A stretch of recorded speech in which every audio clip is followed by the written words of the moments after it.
엔비디아는 현재 상황으로 봤을 때 시장에서 굉장히 독점적인 경쟁 우위를 점하고 있잖아요. 2024년도에 매출이 폭발적으로 성장을 했어요. 이 원인을 한번 살펴봐야겠죠. 자, 만약에 떠도는 정보가 100개다. 그런데 재무제표 숫자 상에 나타난 이제 사실은 30개다라고 했을 때 30개가 팩트다라는 것을 여러분이 아실 수가 있는 겁니다. 오늘은 엔비디아의 재무제표 한번 살펴볼게요. SEC 사이트에 들어가서 엔비디아라고 한번 검색을 해볼게요.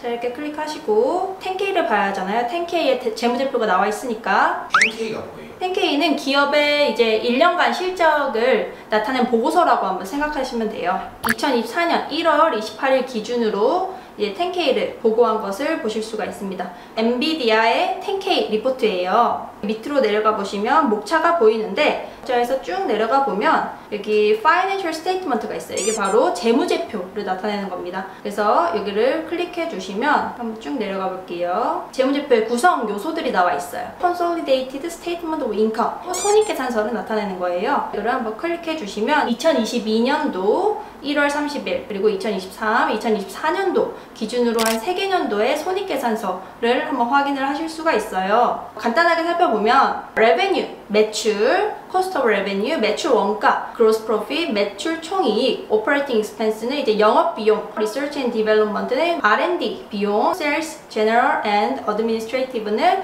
판매 및 일반 관리비, Acquisition Termination Cost는 기업의 인수 관련한 비용들, Total Operating Expense는 총 영업비용, 이 세 가지를 모두 합한 게 바로 여기 들어가겠죠. 그리고 Operating Income은 영업이익, 이자 수익, 이자 비용, 다른 수익들 여기에 법인세 들어갈 거고요. 그거 빼면 넷 인컴, 단기 순이익 이렇게 나올 겁니다. 손익계산서의 최종적인 결과 넷 인컴이 나올 거예요. 먼저 매출부터 한번 살펴봅시다. 매출 한번 보니까 지금 이 3개 년도의 매출이 이렇게 나와 있는데 피디님 보시기에 어떠세요? 24년도에 네. 매출이 갑자기 2배 이상 껑충 뛴 것 같아요. 그죠? 2024년도에 매출이 폭발적으로 성장을 했어요. 이 원인을 한번 살펴봐야겠죠. 이 원인은 어디에 나와 있느냐? 목차 가보시면 Management Discussion and Analysis 이게 나오죠. 이거를 클릭합니다. 쭉 내려보시면 매출, Gross Margin, 매출 총이익, 영업 비용, 영업이익, 이제 당기순이익 이렇게 나오는데 여기에 이 원인들이 나와 있어요.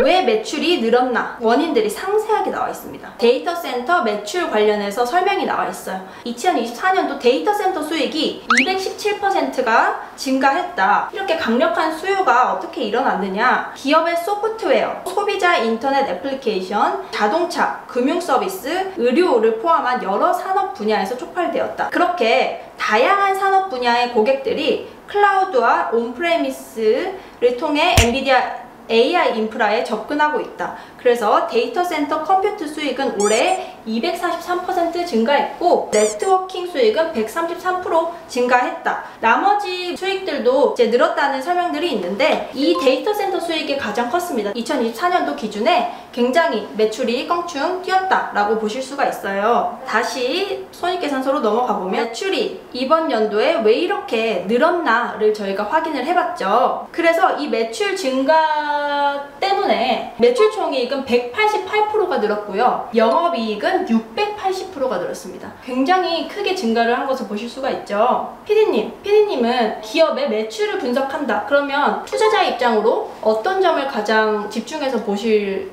것 같으세요? 단기적으로 잠깐 성장하는 게 아니라 네. 지속적으로 성장할 수 있는지 그걸 저는 볼 것 같아요. 지속적으로 성장할 가능성이 있는지를 살펴보겠죠. 투자자 입장으로서 매출을 분석할 때 P와 Q에 대해서 한번 생각을 해보셔야 돼요. P 곱하기 Q, 즉 매출 가격 곱하기 수량이 바로 매출이 나올 텐데 P와 Q, 즉 앞으로의 캡이 열려있는 시장인지를 보셔야 돼요. 그럼 저희가 엔비디아를 한번 살펴봤을 때 피디님, 캡이 열려있는 시장일까요? GPU 이슈나 이런 네. 것들 들어보면은 네. 앞으로도 꾸준히 성장할 것 같다라는 그런 외부적인 요인이 있었어요. 네, 그죠. 그러니까 P로 봤을 때 P는 이제 가격이죠. 가격의 경쟁력이 있느냐를 한번 살펴봐야 되는데 엔비디아는 현재 상황으로 봤을 때 시장에서 굉장히 독점적인 경쟁 우위를 점하고 있잖아요. 지금 현재 상태로 봤을 때는 그래도 가격 경쟁력이 충분히 있는 기업이다라고 한번 살펴보실 수가 있고 Q로 봤을 때는 어떨까요? 수량, AI의 이제 수요가 어떨까요, 피디님? 앞으로 수요가 더 많아지겠죠. 그죠? 그 관련해서 그 산업에 대한 수요가 굉장히 많아질 거예요. 대략적으로 봤을 때 P와 Q가 성장 가능성이 높은 기업이다라고 한번 확인을 해볼 수가 있겠죠. 그래서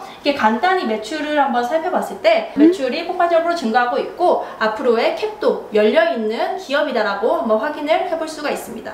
그 밑에 있는 것도 한번 살펴볼게요. Operating Expense, 영업비용 중에서 가장 비중이 큰 게 뭘까요, 피디님? Research and Development. 그죠? 이게 바로 R&D, 기업의 연구개발 비용을 나타내요. 그러면 엔비디아는 빅테크 기업이잖아요. 빅테크 기업이니까 당연히 연구개발 비용이 가장 많이 들어가겠죠. 굉장히 많이 투자를 하고 있구나라고 살펴볼 수가 있겠죠. 항관비나 이 인수 관련해서 발생한 비경상적인 비용 이런 것들도 확인하실 수가 있는데 금액이 좀 작죠. 숫자가 작으니까 이번에는 좀 넘어가 보도록 하고 영업이익 저희 살펴봤죠. 저희가 가장 중요하게 살펴봐야 될 곳은 오퍼레이팅 인컴이에요. 영업이익까지만 중요하다고 보시면 됩니다. 손익계산서에 대해서 간단하게 살펴봤고 이제 한번 재무상태표에 대해서 한번 살펴볼게요. 한번 쭉 내려보시면 여기 나오죠. 밸런스 시트, 재무상태표죠. 재무상태표를 통해서 저희가 무엇을 살펴볼 수 있느냐? 자산 효율성에 대해서 한번 살펴볼 수 있습니다. 어카운트 리시버블, 매출 채권, 인벤토리, 재고 자산에 대해서 한번 살펴봐야 돼요. 이것을 살펴보기에 앞서 매출 채권이라는 말이 기업이 매출이 발생이 됐는데 고객이 아직 돈을 안 준 거예요. 받을 돈이라고 생각하시면 쉽습니다.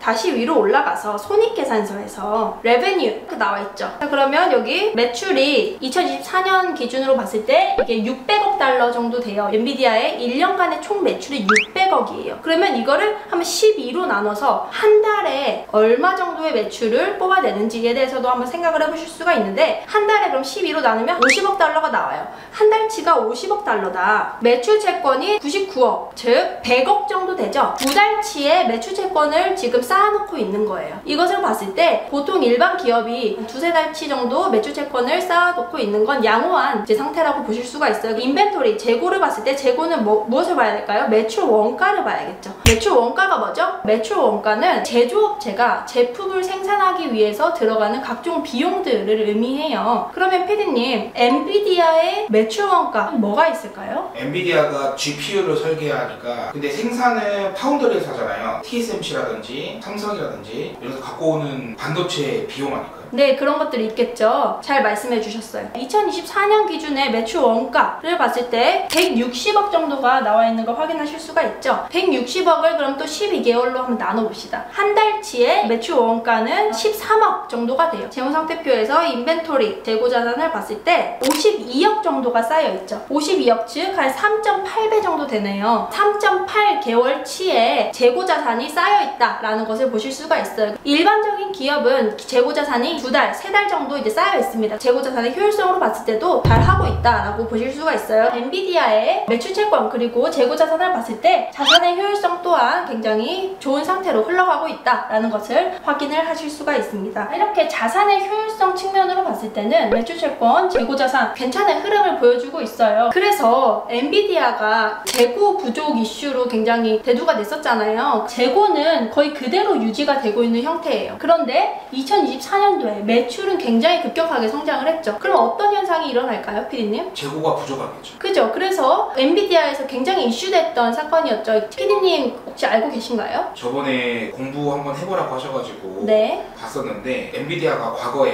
네. 반도체 공급 과잉으로 좀 어려움을 겪었던 적이 있었나 봐요. 그래서 네네. 보수적으로 재고를 관리를 해왔는데 네. 갑자기 이렇게 뭐 AI라든지 뭐 이런 것들이 발달하고 수요가 늘다 보니까 재고가 부족한 그런 상황에 직면했다고. 잘 공부하셨네요. 자, 만약에 떠도는 정보가 100개다. 그런데 재무제표 숫자 상에 나타난 이제 사실은 30개다라고 했을 때 30개가 팩트다라는 것을 여러분이 아실 수가 있는 겁니다. 오늘 이렇게 엔비디아의 재무제표에 대해서 한번 알아봤어요. 오늘도 이제 영상 보시다가 궁금하신 사항 있으시면 댓글로 남겨주시길 바랍니다. 감사합니다.